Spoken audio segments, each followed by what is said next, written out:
Good morning बेटा। ठीक है, आज हम सरफेस केमिस्ट्री में ही एक नया टॉपिक स्टार्ट करेंगे क्योंकि अब एडजॉर्प्शन जो था वो हमारा कंप्लीट हो गया बेटा। अब हम पढ़ेंगे कैटलिस्ट के बारे में, कैटलिस्ट एंड कैटालिसिस। ठीक है, इस प्रोसेस के बारे में पढ़ेंगे, कैटलिस्ट एंड कैटालिसिस। ओके, इस चैप्टर का हमारा एक पार्ट कंप्लीट हो गया बेटा। कौन सा? एडजॉर्प्शन। अब हम किसके बारे में पढ़ेंगे? कैटालिसिस, कैटालिसिस और कैटलिस्ट। तो सबसे पहले बात आती है कैटलिस्ट क्या होता है। तो कैटलिस्ट एक सब्सटेंस होता है जो किसी भी रिएक्शन की रेट को इंक्रीज कर देता है, या इंक्रीज और डिक्रीज दोनों कर सकता है बेटा। मोस्टली हम इंक्रीज ही बोलते हैं। ठीक है, तो हम कह सकते हैं कि कैटलिस्ट क्या है? A species which can change the rate of reaction, either it will increase और decrease without itself undergoing any change.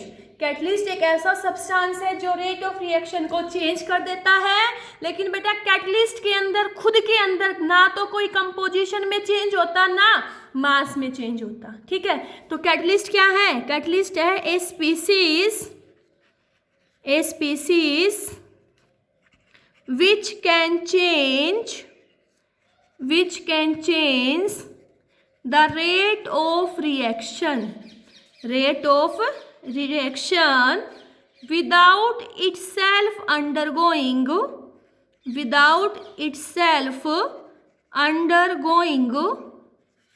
any change in composition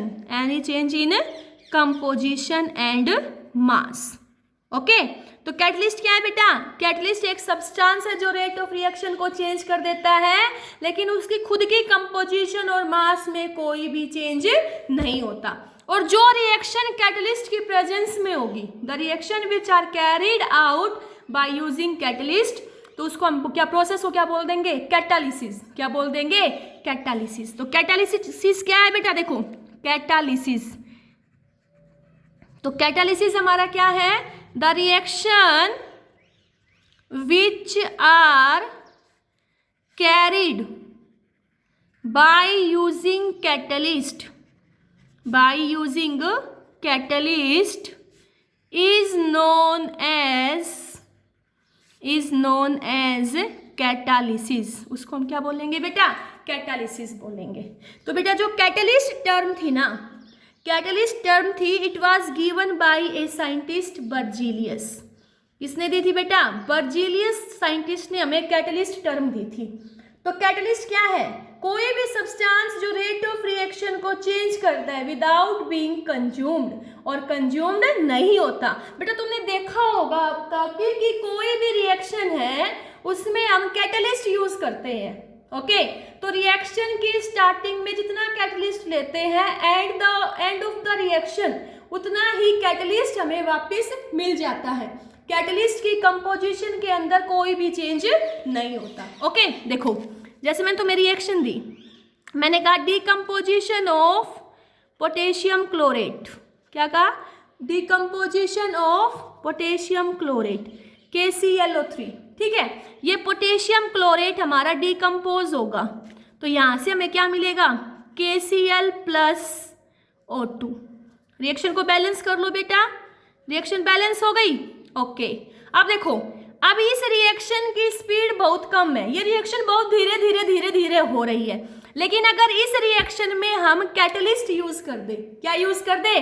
catalyst, तो वो कैटलिस्ट क्या करेगा? इस रिएक्शन के रेट को बढ़ा देगा। यस और नो? और ये रिएक्शन कैटलिस्ट की प्रेजेंस में हुई, तो इसको हम क्या बोल देंगे? कैटालिसिस। तो यहाँ पे हम क्या कैटलिस्ट यूज करते हैं? Manganese dioxide. तो ये यहाँ पे क्या हो गया? कैटलिस्ट। क्या हो गया? कैटलिस्ट। तो कैटलिस्ट क्या है? It is a substance which can change the rate of reaction, और जितना कैटलिस्ट हम रिएक्शन के स्टार्टिंग में लिया था, लास्ट में उतना ही हमें वापस मिल जाएगा। इट मीन्स ये कैटलिस्ट यूज नहीं होता। और ये रिएक्शन कैटलिस्ट की प्रेजेंस में हुई, तो रिएक्शन क्या कहलाएगी? कैटालिसिस। रिएक्शन क्या कहलाएगी? कैटालिसिस। एक एग्जांपल देखो बेटा, preparation of ammonia by Haber's process. Haber's process से हम अमोनिया की प्रिपरेशन कर रहे हैं, तो क्या होगा, nitrogen reacts with hydrogen to form ammonia. ठीक है, रिएक्शन को बैलेंस करेंगे। अब इस रिएक्शन में हमने कैटलिस्ट यूज नहीं किया तो रिएक्शन का रेट क्या होगा, स्लो। लेकिन मैंने यहाँ पे कैटलिस्ट यूज कर लिया आयरन, और यहाँ पे बेटा आयरन और मोलिबेडनम। तो ये आयरन क्या है, आयरन यहाँ पे कैटलिस्ट है। क्या है, कैटलिस्ट।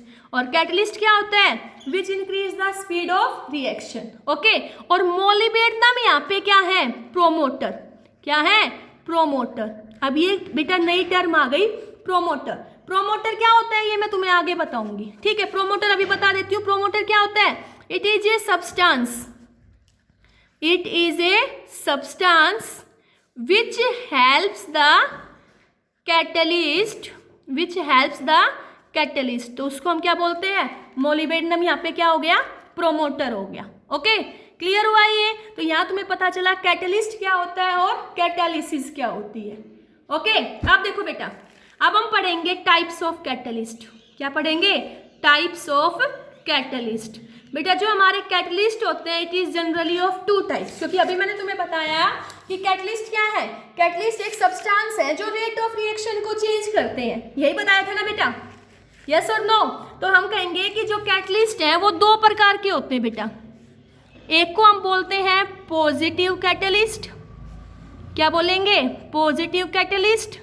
और दूसरे होंगे हमारे नेगेटिव कैटलिस्ट। ओके, अब बात आती है पॉजिटिव कैटलिस्ट क्या होगा और नेगेटिव कैटलिस्ट क्या होगा। तो पॉजिटिव कैटलिस्ट क्या होगा, which increase the rate of reaction, which increase the rate of reaction. जो कैटलिस्ट रेट ऑफ रिएक्शन को इंक्रीज करेगा तो वो क्या होगा, पॉजिटिव कैटलिस्ट। और जो कैटलिस्ट रेट ऑफ रिएक्शन को क्या करेगा बेटा, डिक्रीज, तो वो क्या होगा, नेगेटिव कैटलिस्ट। अब बात आई कि भाई पॉजिटिव कैटलिस्ट ने कैसे रेट ऑफ रिएक्शन को इंक्रीज किया और नेगेटिव कैटलिस्ट ने कैसे रेट ऑफ रिएक्शन को डिक्रीज किया। ठीक है बेटा, ध्यान से समझना। मैंने यहाँ पे एक प्लॉट ड्रा किया, किसका, potential energy versus reaction coordinate, potential energy versus reaction coordinate. ठीक है, यहाँ मैंने ग्राफ ड्रा किया।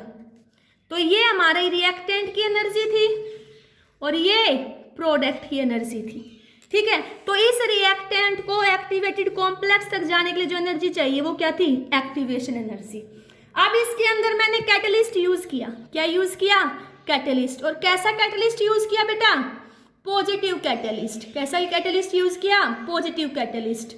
और पॉजिटिव कैटलिस्ट क्या होता है, which increase the rate of reaction, which increase the rate of reaction. तो वो क्या होता है, पॉजिटिव कैटलिस्ट।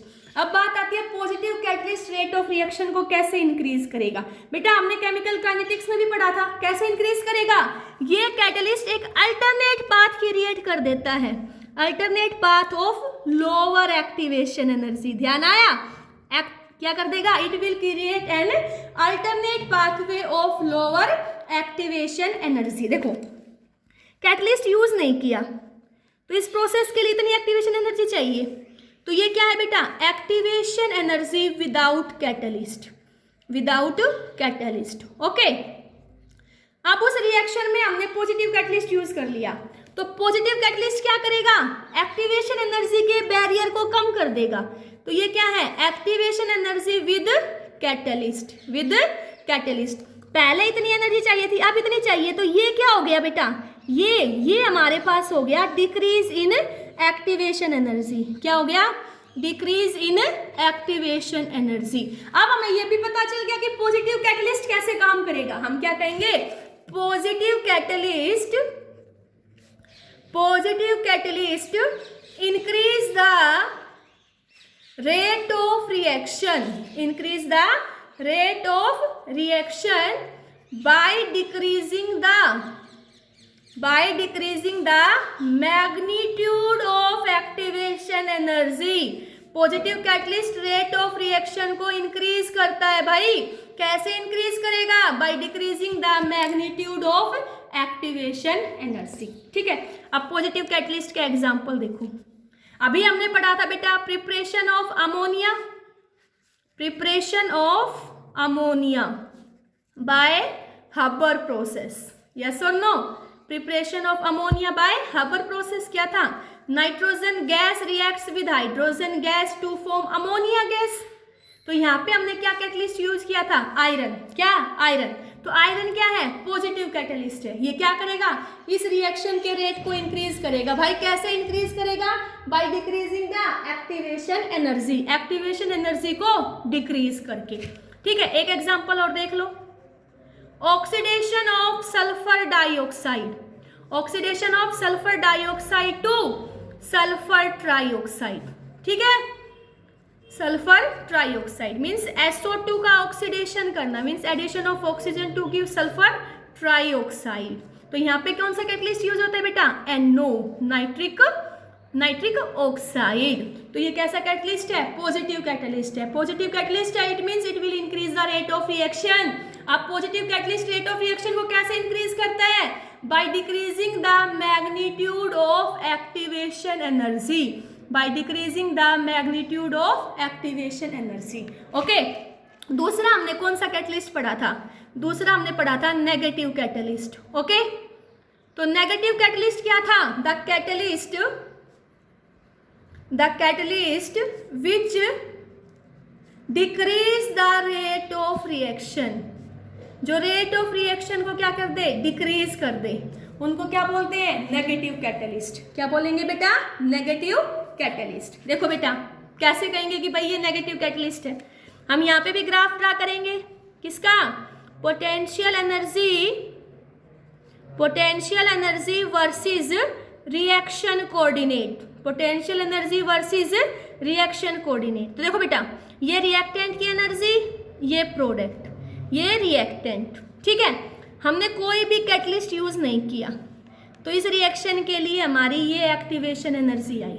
तो ये एक्टिवेशन एनर्जी कब आई बेटा? Without catalyst, without catalyst. अब हम कैसा कैटलिस्ट यूज करेंगे? Negative catalyst.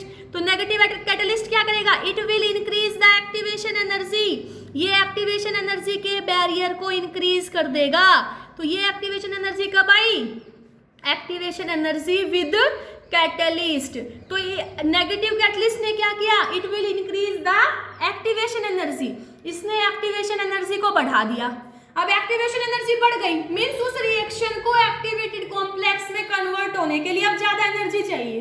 अब ज्यादा एनर्जी चाहिए तो रिएक्शन कैसी हो गई? Slow.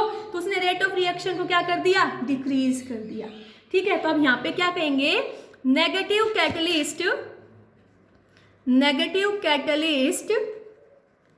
decrease the rate of reaction by increasing the activation energy। कैसे डिक्रीज कर दिया रेट ऑफ रिएक्शन को? By increasing the activation energy. Clear हुआ भाई? मैंने तुम्हें बताया दो प्रकार के कैटलिस्ट बेटा, positive catalyst, negative catalyst. Positive catalyst rate of reaction को इंक्रीज करेंगे bye decreasing the magnitude of activation energy. Negative catalyst rate of reaction को क्या करेंगे? Decrease by increasing the magnitude of activation energy. अब negative catalyst के example देख लेते हैं। क्या? Example of negative catalyst.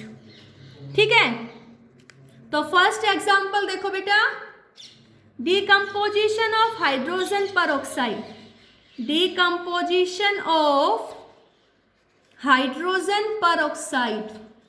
ठीक है, तो देखो hydrogen peroxide means H2O2 gives us H2O plus O2। अगर इस रिएक्शन में हम ग्लिसरीन यूज कर लें तो ग्लिसरीन इसके लिए क्या होगा? नेगेटिव कैटलिस्ट होगा। क्या होगा? Negative catalyst. नेगेटिव कैटलिस्ट होगा तो ये क्या करेगा? It increase the activation energy, ये एक्टिवेशन एनर्जी के बैरियर को इंक्रीज कर देगा। अब बेटा बैरियर एक्टिवेशन एनर्जी का इंक्रीज हो जाएगा तो रेट ऑफ रिएक्शन हमारी क्या हो जाएगी? डिक्रीज हो जाएगी। रेट ऑफ रिएक्शन हमारी क्या हो जाएगी? डिक्रीज हो जाएगी। ठीक है, एक एग्जाम्पल और देख लेते हैं इसका। दूसरा एग्जाम्पल मैंने तुम्हें कहा बेटा, बेंजल्डिहाइड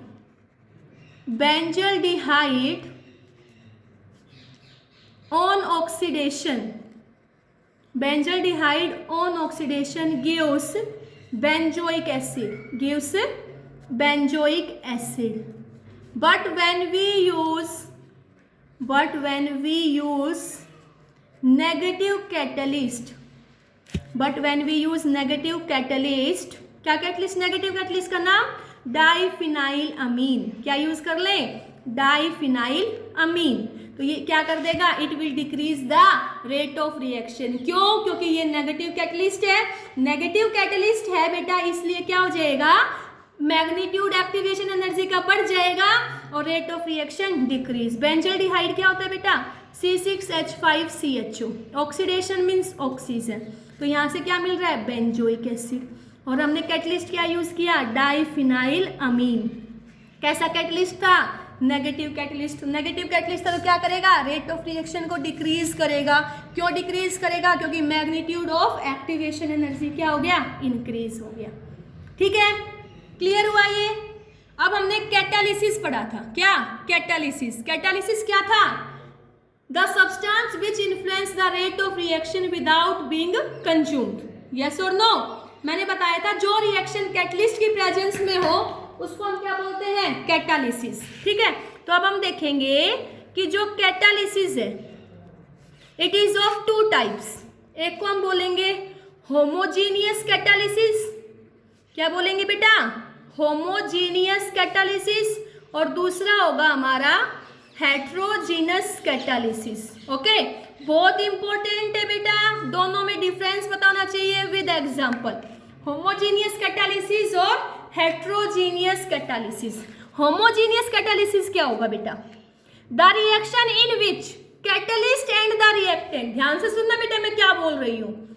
होमोजीनियस कैटालिसिस क्या होगा, उस रिएक्शन, जिस रिएक्शन में कैटलिस्ट और रिएक्शन सेम फेज में हो, तो उसको हम क्या बोलेंगे, homogeneous catalysis.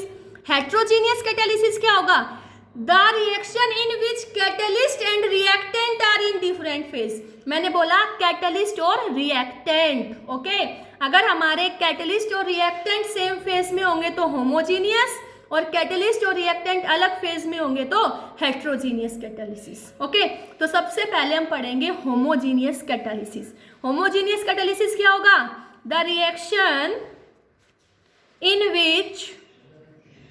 which the reactant and catalyst are in same phase।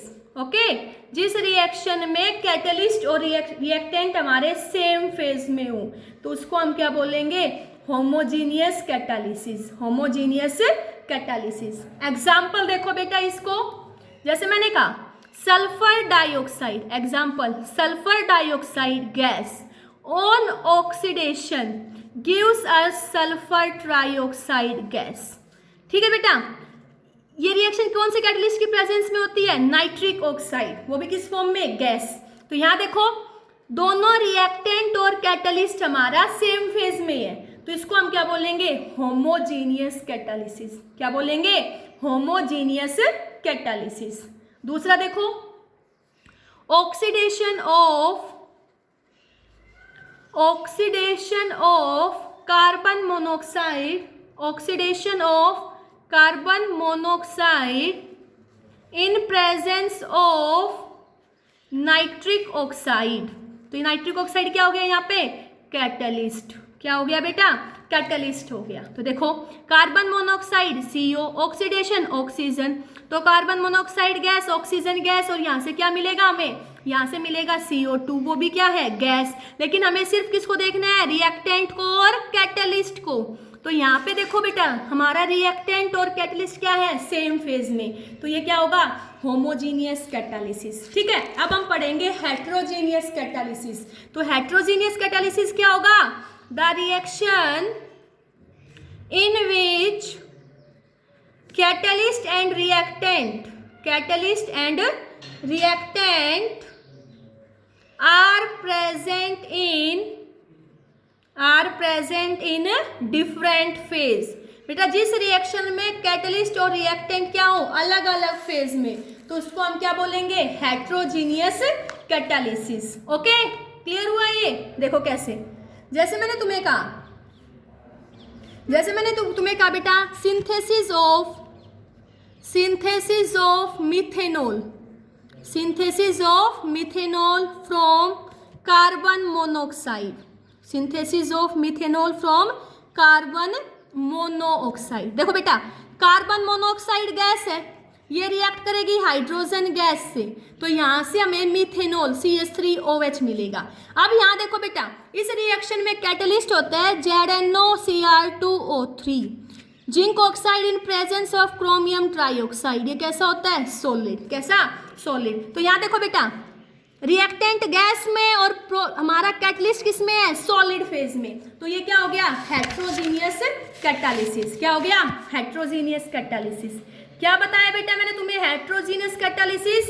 मैंने तुम्हें बताया the reaction in which catalyst and reactant are present in different phase. तो क्या बोलेंगे? Heterogeneous catalysis. देखो बेटा, तुम एक एग्जांपल देखो, तुम कॉन्टैक्ट प्रोसेस से सिंथेसिस करोगे सल्फ्यूरिक एसिड की। कॉन्टैक्ट प्रोसेस कहाँ यूज होगा? It is used for synthesis of sulphuric acid. किसकी सिंथेसिस के लिए? Sulphuric acid H2SO4। तो वहां पे क्या होगा? सल्फर डाइऑक्साइड का ऑक्सीडेशन होगा, सल्फर डाइऑक्साइड का oxidation to give sulphur trioxide. ठीक है, तो इसके अंदर हम कैटलिस्ट क्या यूज करते हैं? प्लेटिनाइज्ड प्लेटिनम और वेनेडियम पेंटाऑक्साइड। तो ये कैटलिस्ट हमारे किस फेज में? सॉलिड फेज में। और रिएक्टेंट किस फेज में? गैस में। तो कैटलिस्ट और हमारे रिएक्टेंट अलग अलग फेज में हो गए, तो ये किसका एग्जांपल हो गया? हेट्रोजीनियस कैटालिसिस का। एक एग्जांपल और देख लो बेटा, तुम ओस्टवाल्ड प्रोसेस यूज करोगे। Ostwald process, this is used for synthesis of nitric acid.